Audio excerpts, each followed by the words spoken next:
Let's get the thoughts of the cricket journalist Saj Sadiq. He writes for Pack Passion, Sky Sports Cricket, The Cricketer magazine, many more besides. Morning, Saj. Morning. You're a busy man. Yes, sometimes, yes. What did you make of these allegations, and what have you made of all of this as the past week, particularly the suggestion that actually this runs a lot deeper than what's been going on at Yorkshire County Cricket Club? Yeah, I mean, first and foremost, I think you have to applaud Azim Rafiq's courage and determination to continue in his quest for some investigation and repercussions for Yorkshire.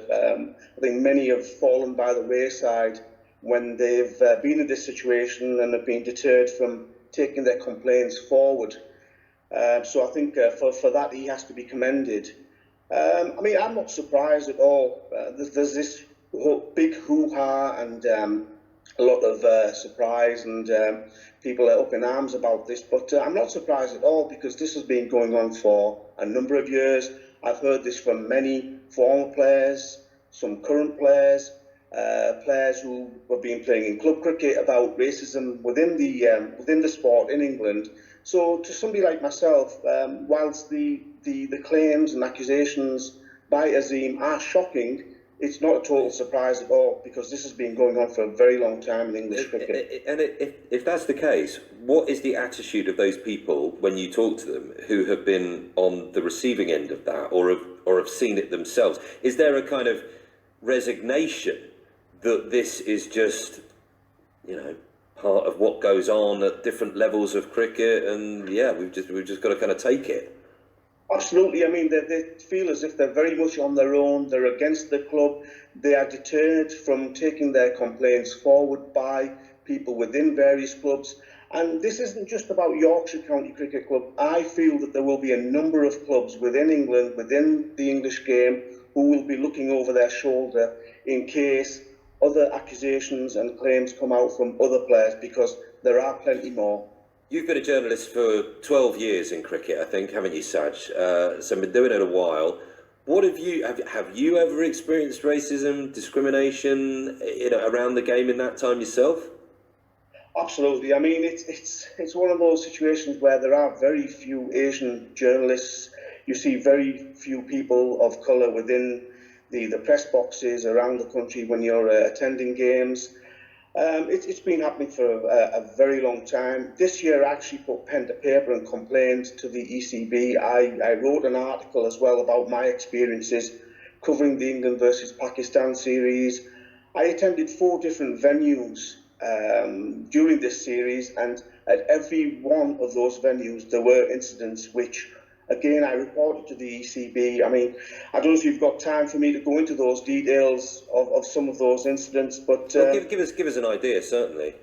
Yeah, I mean, for example, you get a parking pass when you get accreditation, and one of the grounds I was about to enter the parking area when a security personnel parking attendant stopped me and said, "Oh, this is for press only."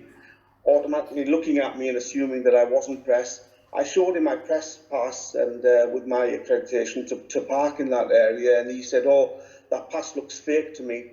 Anybody could make one of those passes." Within a press box, I was approached by somebody and asked whether I had accreditation or not, even though I was wearing a press pass. Another incident involving a different venue was to do with the COVID protocols. Now, the ECB told all journalists the protocol for getting into the ground, which area that they needed to enter through, and what we needed to show in terms of negative tests for COVID-19. So I approached a venue and showed my negative test, etc., on my phone, the email that I got to confirm the negative test, and the steward there said that no, you're not allowed in. Sorry, that doesn't allow you entry. So in the meantime, while I was waiting for him to speak with his colleagues, I saw somebody who wasn't the same ethnic origin as myself, who showed exactly the same details on their phone, right. And the message they got was, Please come through, sir. Yeah. Please come through, madam. So that was going to be my question. You're utterly convinced that in each of these incidents, it was entirely down to the colour of your skin? Absolutely, no doubt about that. And I put everything into writing within the article, within emails to the ECB. And unfortunately, the responses I've had from the ECB have been wishy-washy, nice words, buzzwords. But will anything be done? Will the perpetrators be found out?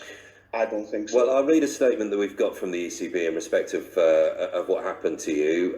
They say, "We can confirm that we received and explored the complaint. As part of that, we wrote to all of the grounds and shared the feedback and findings with Mr. Sadiq, with yourself. We're very aware that his experiences were not acceptable, really sorry that he felt uncomfortable and that he was placed in situations that he should not have been. We would like to thank him for bringing his complaint to us so that we can raise these issues with the venues as part of their end-of-season reviews and work with them to educate and train staff." Let me just take it back to where we are with the bigger picture, if I could, Saj, just for a final thought from you, because learning lessons and all of that we just heard in that statement to yourself is obviously a part of all of this, but it's about the understanding of the issues at play here, isn't there? And the will and the ability to do something about it if cricket recognises that they are at a moment here, a kind of line in the sand. What do you think? Is there the will and the personnel, I suppose, to actually enact real change?